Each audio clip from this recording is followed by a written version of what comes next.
Let's Fix Work is brought to you by WorkHuman, the HR event you don't want to miss. Visit workhuman.com and learn more today. Hey, everybody. Welcome to Let's Fix Work. I'm Lori Rudiman. On today's show, I've got Dr. Patti Fletcher. She's a global speaker on gender equity, cultural transformation, and leadership, and the best-selling author of a book called Disruptors, Success Strategies for Women Who Break the Mold. Are you known as a troublemaker? Do you hate the status quo? Well, Patti and I are appearing together on a panel at WorkHuman, which is a well-being conference in Nashville, Tennessee. And in this conversation, we talk about what it means to be a disruptive influence at work and how it can work to your advantage. So if you're ready to burn bridges or at least shake up your career, sit tight and I'll be right back with Dr. Patti Fletcher and more of Let's Fix Work. Work is broken, and so is the way you think about it.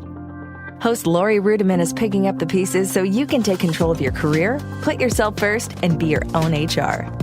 With the Let's Fix Work podcast, here's Lori. Hey, Patti. Welcome to Let's Fix Work. It's so good to see you again, Lori. I am so happy to be here in Framingham, Massachusetts with you. We are live at the headquarters of Global Force, and it's just a joy to see you in real life. It's so good to see you too. Well, listen, I know you have a wonderful story and I wouldn't do it justice if I told it. So I wonder if you'd take a moment and share who you are and how you came to be known as someone who fixes work.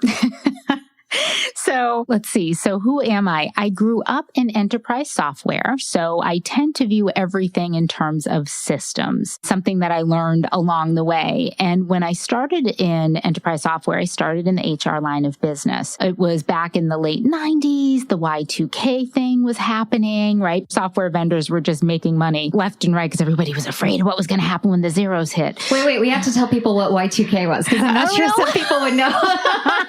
We've got some young listeners. That's right. Yeah. That's right. That's so funny. That reminds me of another story. So Y2K was when we went from December 31st, 1999 to January 1st, 2000. And the big question, people remember, Lori, people were withdrawing money from the bank because back then it was unclear if the systems would be able to read the 00. So would that erase all of our balances? Would we not be able to pay our people? Would our supply chain shut down? It was terrifying for folks. And it was all like a big, yeah, it turns out it was fine. The VCR still worked. Exactly. The VCR still worked.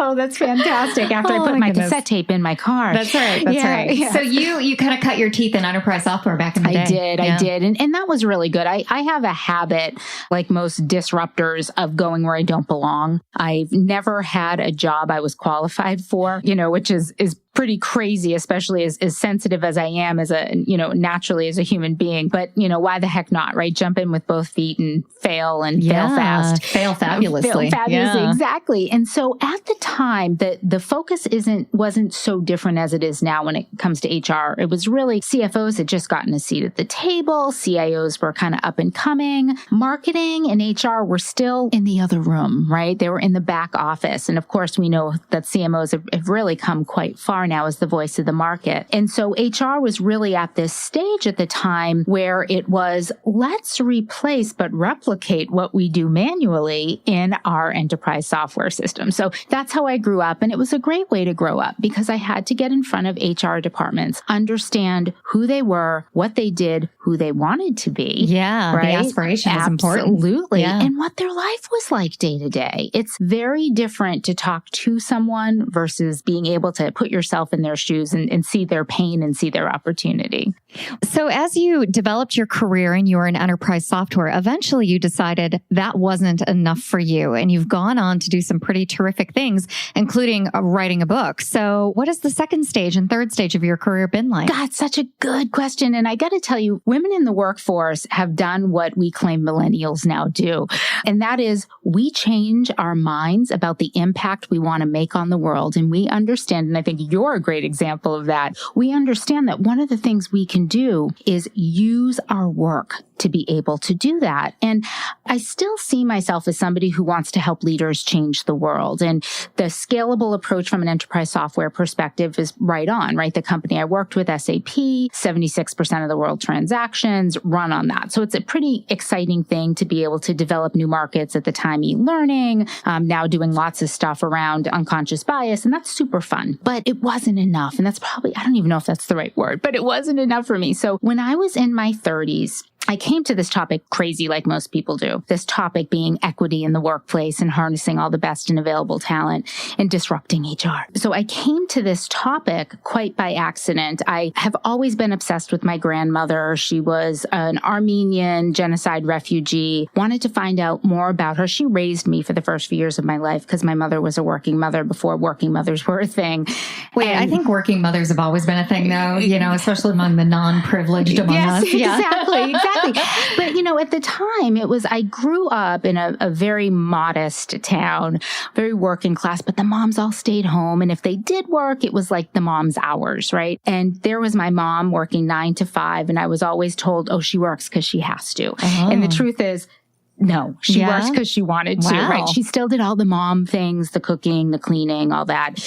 I remember watching the Saturday morning cartoons and having to lift my feet so she could put the vacuum under, like that kind of thing. Boy, she had 2 full-time jobs. That's for sure. Exactly. That's absolutely true. So your grandmother raised you. So my grandmother raised me. And so I wanted to find out more about her. She had passed away years before. And the way that I learned how to research as a business person was not conducive to what I had to do in order to find out about her. So I went back for my PhD while working full time, while having 2 little kids and living on an airplane because it seemed convenient. And I wanted to learn how to research like a scholar. And so I was going down this path with my dissertation proposal 1 year into it. Anybody who's ever done a PhD knows the dissertation proposal is probably more daunting than the actual research because you really just don't know what you're doing. And you're going, please say yes. So I was focused in on an entirely different topic, transformational leadership in virtual environments for net new technology. It was something I was focused on at the time. Wow, that couldn't be any nerdier, by the way. Oh my God, I know. And by the way, if you had an entire podcast on that, I'd be all in because I'm still so into it, right? That's not my jam. Yeah, no. Exactly. It's so nerdy. I know it's so geeky.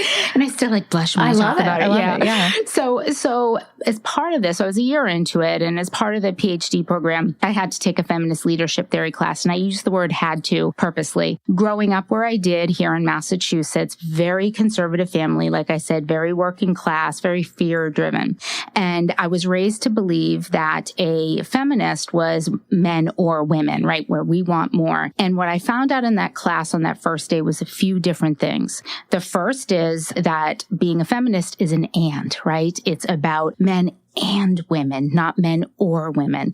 The second was that I'm probably the dumbest person in the world because I never realized that I was always the only woman or the first woman. I was so conditioned and so used to it that I never questioned it, right? Growing up in tech, growing up working for a German software company, I thought about I'm the only one who doesn't have a physicist degree. I'm the only American. I'm the only one who's in marketing. I'm the only one who's not a code. So it never occurred to me. And it was really when I started thinking about unconscious bias, I looked around me. I saw that there really wasn't any research that went above the VP level for technology and life sciences, which at the time was the other real tech intensive industry. And of course, all were male dominated. So much to the dismay of pretty much everybody around me, I scrapped that year worth of dissertation proposal and did a dissertation on women who hold board of director positions in publicly held life sciences and technology businesses. And what I started seeing from them, right, these common factors associated with how they got to where not only so few women go, but where so few people go. Yeah, that's a very elite club. It's a very elite club. And what I learned from them, and maybe it was because I had the benefit of coming from a systems approach, was what made it possible. Right?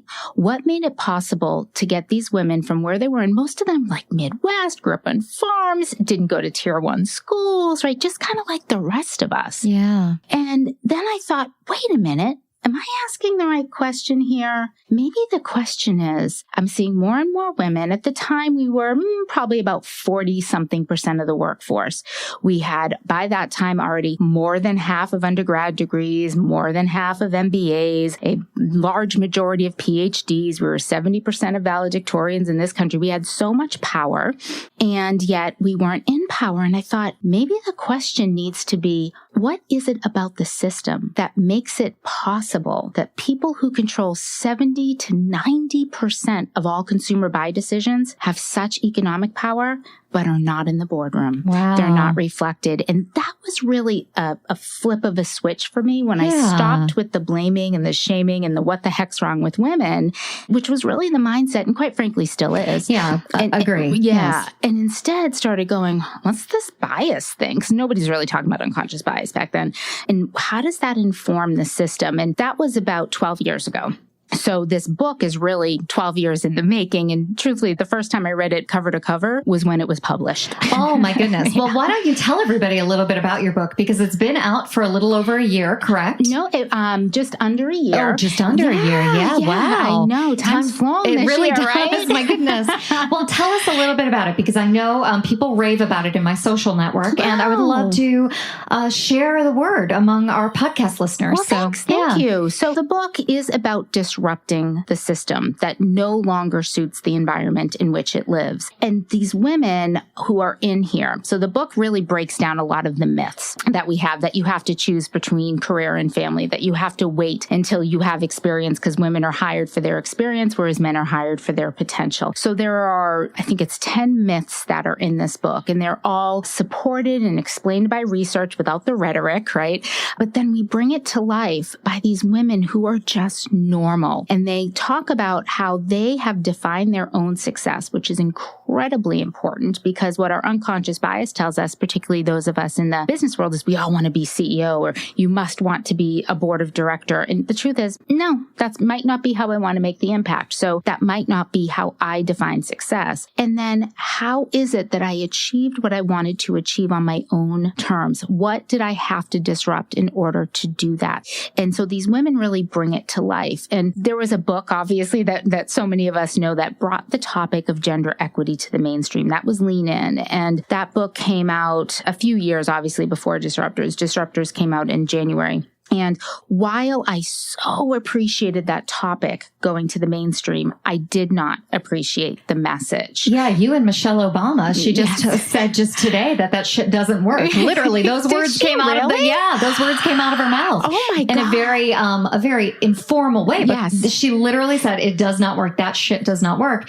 And I wonder, can you tell us what you think about Lean In and why it doesn't work for you? Absolutely. And so when Lean In came out, I had already been studying this topic for so long and had been so influenced by these incredible women, those in the book, those in my dissertation, and everybody in between, who have really achieved this success without going, God, there's something wrong with me. Oh, I better go to that class that's going to teach me how to negotiate like a man, or go network like a man, or whatever like a man. Yeah. And we put in the like a man because that's who our system is developed around, right? We have systems that are in place that are over 100 years old, right? They don't suit our world. And so the reason that doesn't work, that shit doesn't work is God, there's like one more reason I love that woman. Yeah, amazing.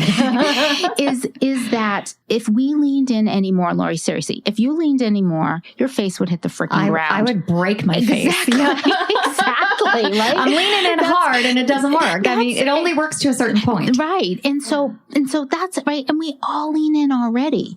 So it's really not us. It's the system, that system that is an exclusive versus an inclusive system. And that system that's been in place since the dawn of time, and that system that's supported by how we are all conditioned. And so we really have to recognize that there are 150 different unconscious biases at play at our brains at any given time, just at work, thousands as we walk around. Lean In is really not questioning those unconscious biases. It's not questioning the system. It's challenging women to, quite frankly, be who they're not, which then forces imposter syndrome and blah, blah, blah, which is why I'm assuming Michelle Obama understands. Of course, the person in the mirror has to adapt and has to push themselves and all that. We already do that, right? If we're high performing, but we don't have to just lean in. We have to disrupt the system that's not only holding women back, but holding men back as well. Men who may have more feminine kinds of traits. Hey, it's Libby DeLucian. If you're sick of business advice that sounds cute, but doesn't actually move the needle forward, this one's for you. The Libby DeLucian podcast is where we go one layer deep. No gurus, no glitter, just straight up unfiltered talk about scaling a business, running a household, and holding on to your sanity in the middle of the chaos. If you're the bottleneck in your business or in your own life, I'll show you how to fix it. Simple, tactical, and one layer deep every time. Let's go visit libbyd.com and check out our podcast today.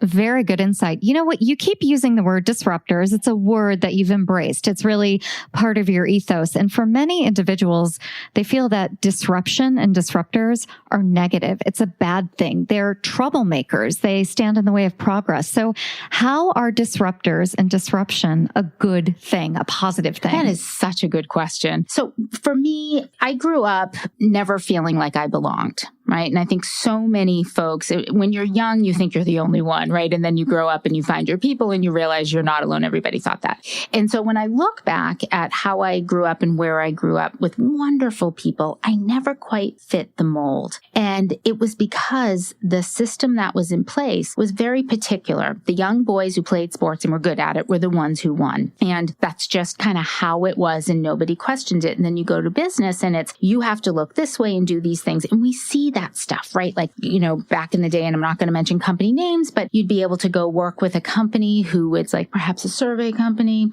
who would say, okay, this is what a really good salesperson looks like. And that salesperson model tended to be based on the white guy, right? Absolutely. Or the pharmaceutical model where it's the tall, beautiful, lovely woman with the long hair. Yes, exactly. Right, who could be a flight attendant on any other day. That's right, exactly. Or you're the executive search firm who is building the board. And if your name is John or David, you hold more board seats than all of the women combined, unfortunately supported by research. So when I look at that, those are our status quos. We don't question them. So for me, how I translate the word disruptor is there is a status quo that's no longer serving the world in which it lives, and we have to disrupt it. And disrupting means you unpack it. What informed it? Some things might still be working. Let's keep those, but let's then disrupt the ones that aren't. And we tend to be able to use data to be able to see that. Data doesn't lie, right? And that's where diversity comes in. And that's all diversity is. Diversity is number counting, right? I have people who look like this, think like this, talk like this. And we know that diversity is more than just gender. It's more than just race. It's also the way in which people work, the way in which people think, the culture, right? All of those kinds of things. And so that to me is disruption. And absolutely, there's negative disruption. I think we can all see that. I personally believe negative disruption is just part of the path to get to personal disruption. We just might not like the timeline. And also the other thing about disruption is when you are disrupting a status quo, a system in which someone is successful, they're going to come at you, right? Oh yeah. Tell me about that. Because when someone feels threatened, especially in corporate America, like all bets are off and there's a real repercussion for that. And if you're someone who needs to pay their mortgage and has financial obligations, but you're also a disruptor, how do you make sure that you protect your own interests while disrupting in a healthy way? Yeah, it's a good question. And I'm not sure many will like my answer. If you cannot be successful in the system, the environment in which you are, it's time to not leave your job without having a new one, but look for a place where your talent, your skills, where you can align your passion with your profession. I was last week, I'm totally name dropping, Laurie. So just please, that's what this show is all about. Right, I just name dropped Michelle Obama. So exactly. Like I was there. I know. She probably called you first. She did. Of course she did. Oh my goodness. So last week I had the great honor of being invited to the National Academy of Science to work with NASA on the future of innovation at NASA. And it was one of the highlights of my life. I'm a geek and I absolutely loved it. Other girls I grew up with dreamed about their wedding dresses and their wedding, something I never really cared about. I dreamed about NASA and the White House. And so it was really, really exciting.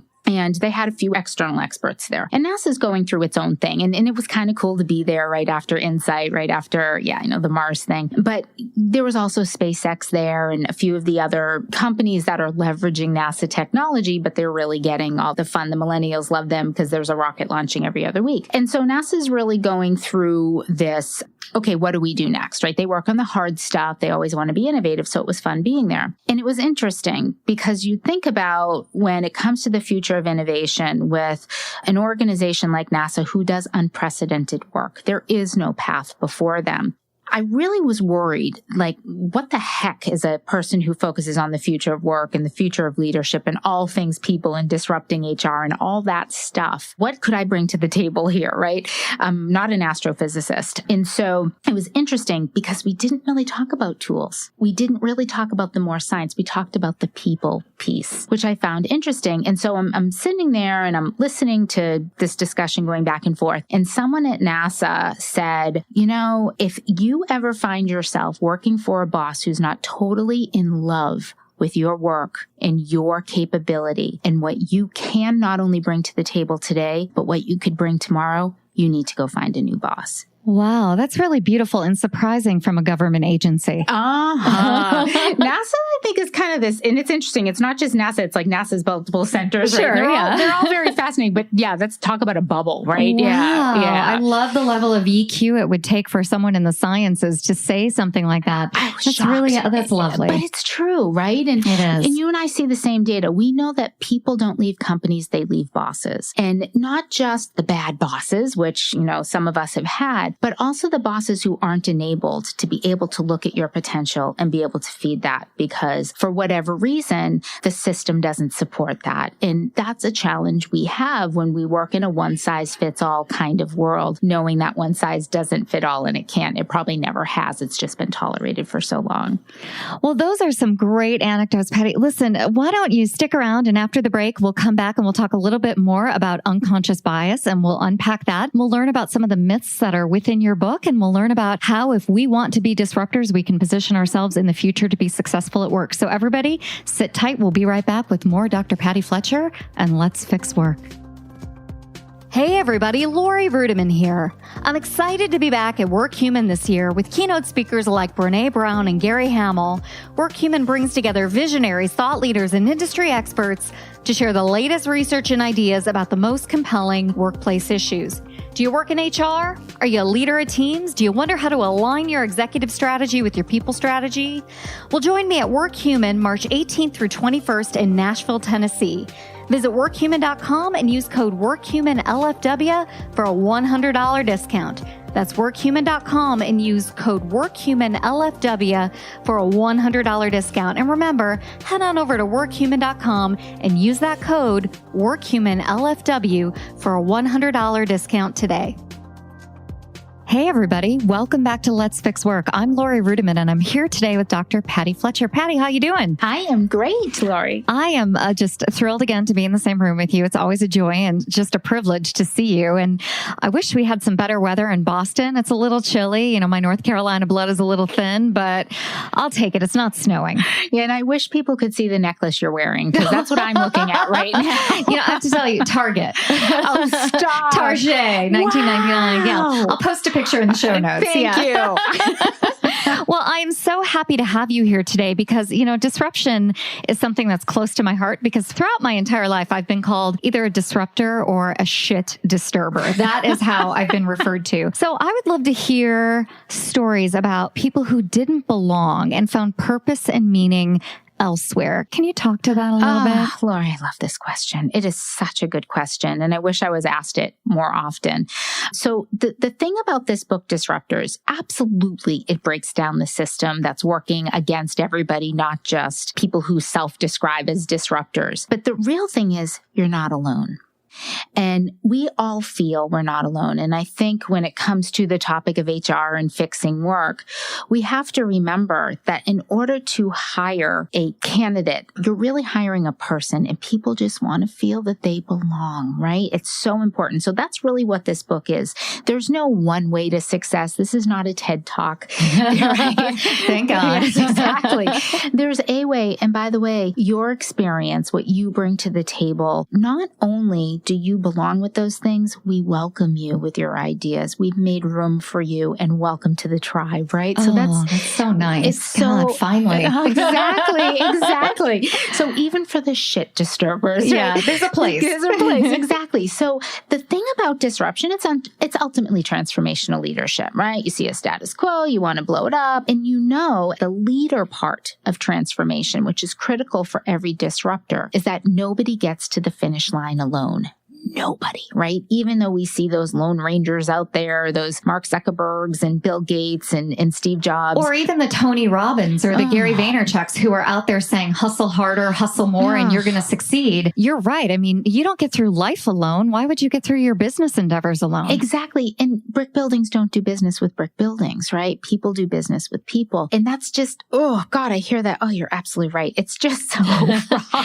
Such great man theory. I know. But you have lovely examples in your book of women who have done it and done it well. So talk a little bit about that. And included others, right? So one of my favorite stories, Anjala Jasaraya, which I'm probably butchering her name, which is so embarrassing because she and I have been friends for like 15 years. I love this story. So Anjala grew up in Sri Lanka. She came from a royal family. I think she's a princess. And she grew up having to look a certain way, to act a certain way. Always people looking at her family. Optics meant everything. You had to be pretty enough and thin enough and well dressed enough. And here she was, this intellectual, right? Just did not fit into the world that her family wanted her to fit into. They loved her and all of that, but I'm sure it was pretty scary for them. She came to the US and she earned, a PhD, an MD, an MBA, Harvard, Oxford, right? Very, very educated. And so her last degree was an MD from Harvard. And as you can imagine, those are pretty coveted seats. Absolutely. Absolutely. And this was, I think, like late 70s, early 80s. And she had this idea right fresh out of finishing her fellowship, or I can't remember what that's called, the intern, whatever that thing is when you get your MD and you've practiced. I want to say residency. Thank you. Yeah, but I wasn't sure that was right. No, that is absolutely correct. I have no doctors in my family. My peasant family doesn't have that. That's so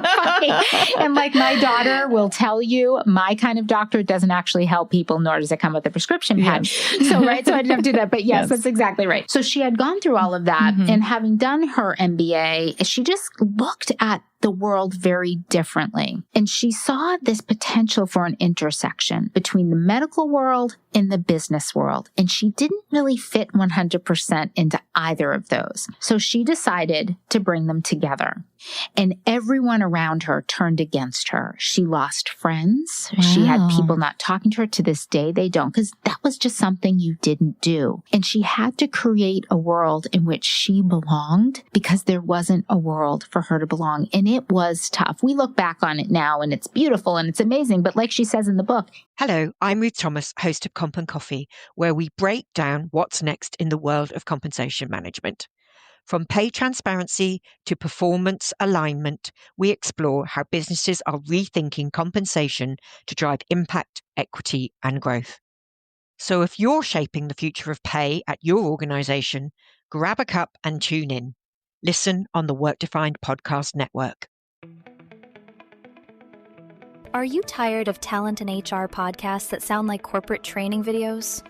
Same. Talentless is the no-fluff show about hiring, leadership, culture, and what's actually going on in the world of work. Talentless is a podcast for recruiters by recruiters. Hosted by Desiree Goldie and Ashley King, they're smart, occasionally salty, and never afraid to say what everyone else is thinking. Listen wherever you get your podcasts and subscribe at talentlesspodcast.com.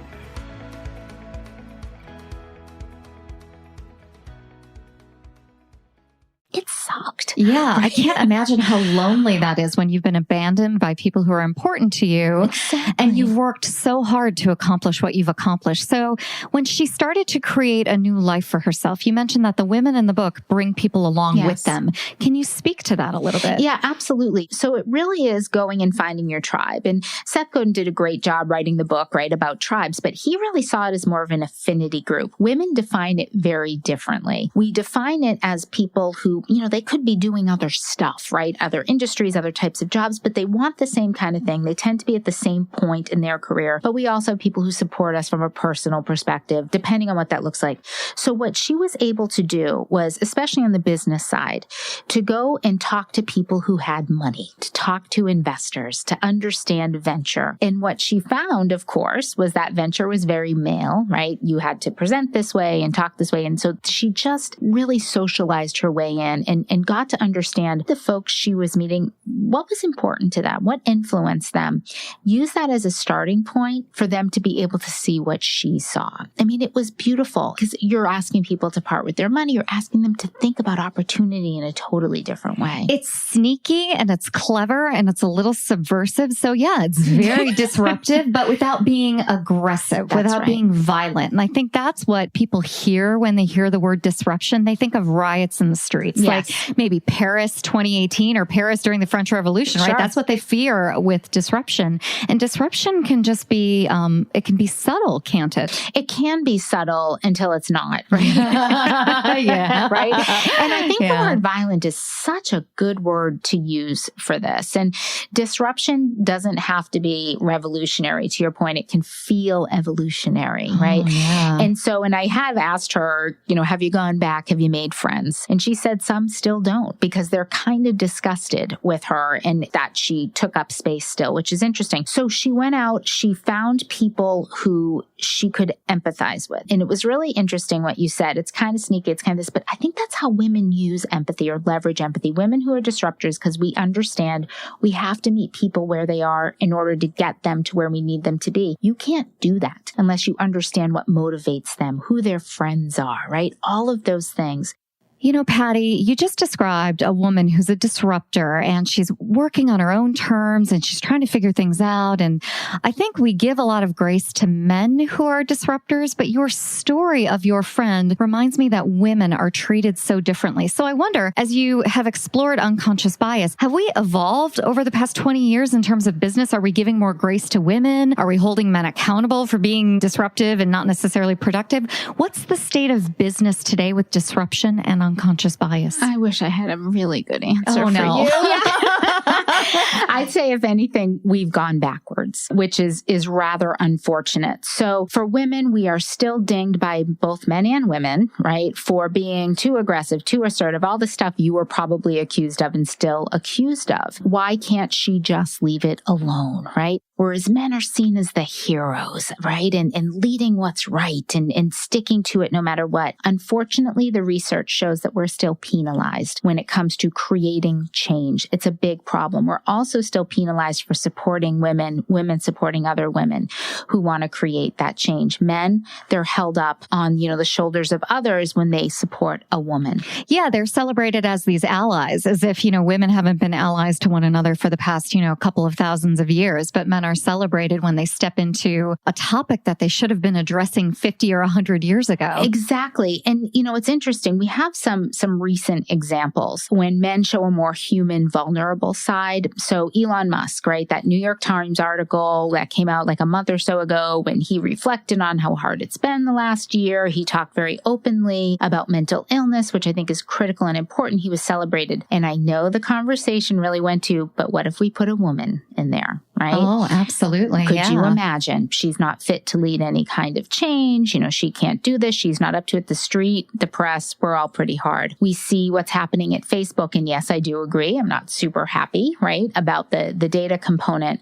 But I do see Sheryl Sandberg. And yes, she should be held accountable. And yes, I think there needs to be a change. But she's getting far more scrutiny. I don't disagree. And it seems as if we only elevate women to positions of leadership when a man has totally screwed it up. I think the about glass cliff. Right. I think about Marissa Meyer and even Meg Whitman to some extent. These women come in and it's like, well, we have nothing to lose. We're going to stick a woman in and see if she can save it.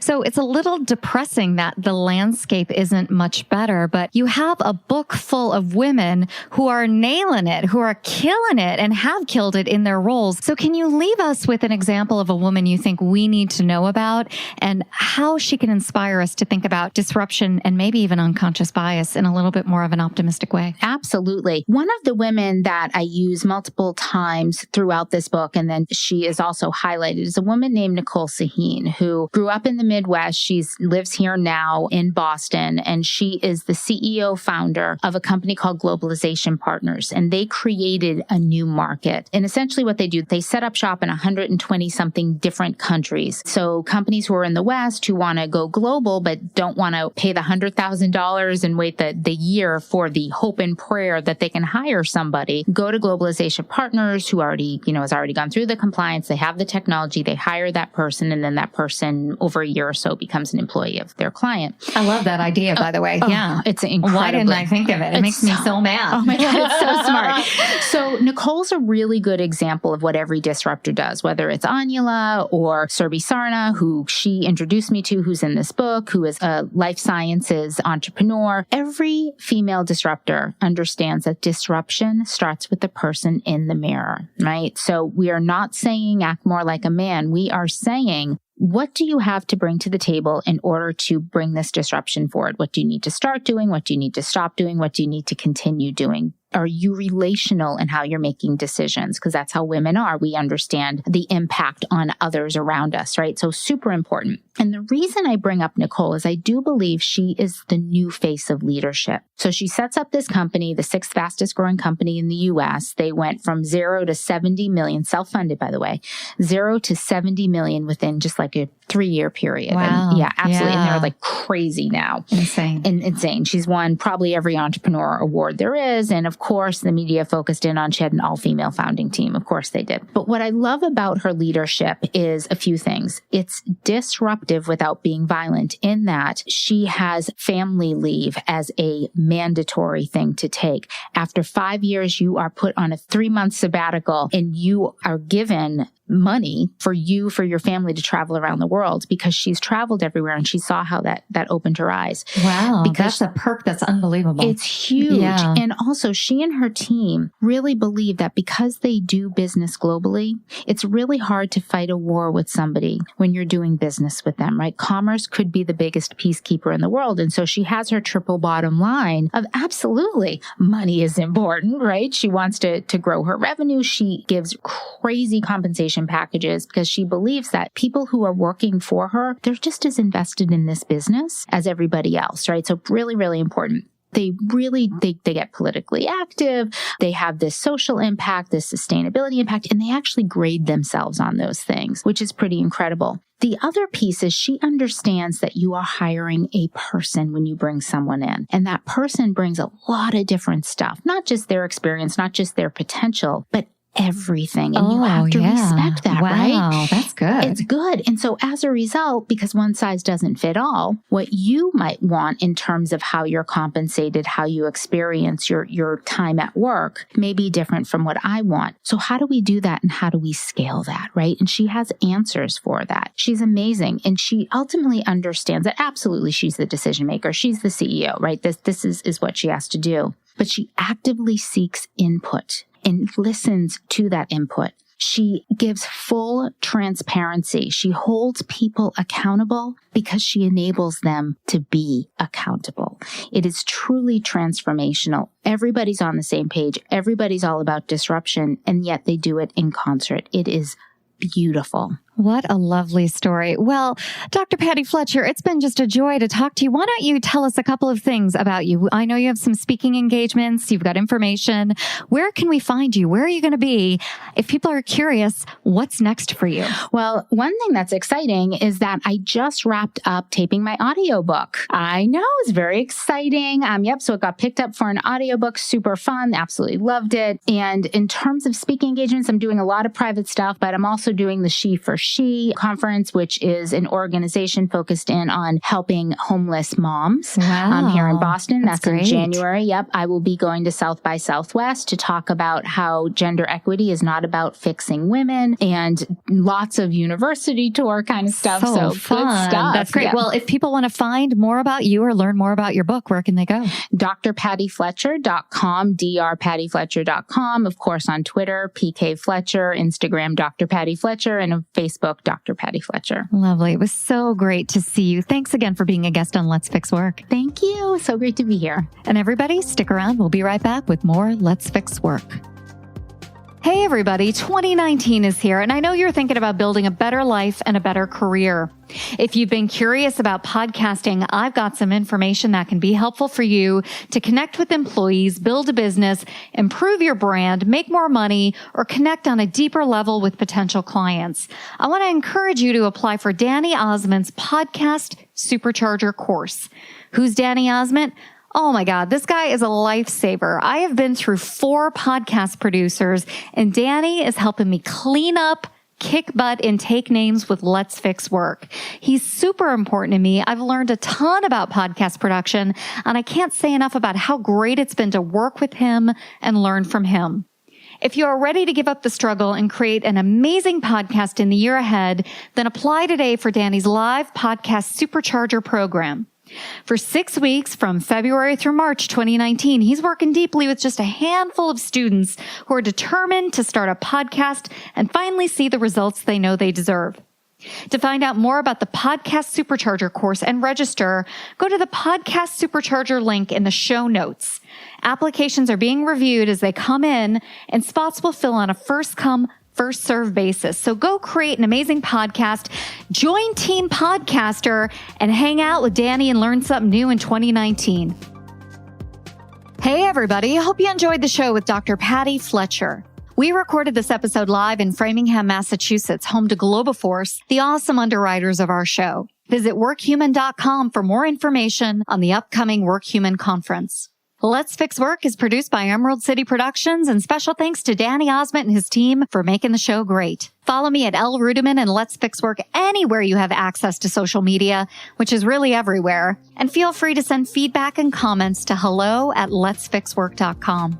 Now that's all for today, and I hope you enjoyed the show. We'll see you next time on Let's Fix Work. If you're ready to make a real change in your workplace, start today by number 1, subscribing to Let's Fix Work on the Apple Podcasts app or iTunes or Stitcher or Android or wherever you listen. Number 2, write a 5-star rating and review. And number 3, share it with a friend, colleague, or coworker who you think would enjoy our episodes.